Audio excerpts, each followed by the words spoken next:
আপনার কি মনে হয় কি এমন হলো যে 19-এর থেকে সিট বিজেপির বাংলাতে কমে গেল?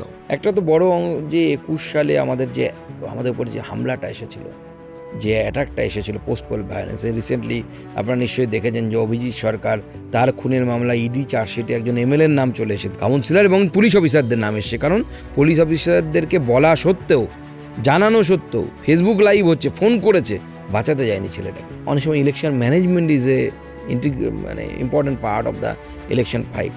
আমি যদি আমার এবার ইলেকশনে যদি দাপটের সাথে না থাকতাম, আমাকে জোর করে হারিয়ে দিত। রাত 1টার সময় রিকাউন্টিং হচ্ছে, রাত 2টোর সময় আমি সার্টিফিকেট পেয়েছি।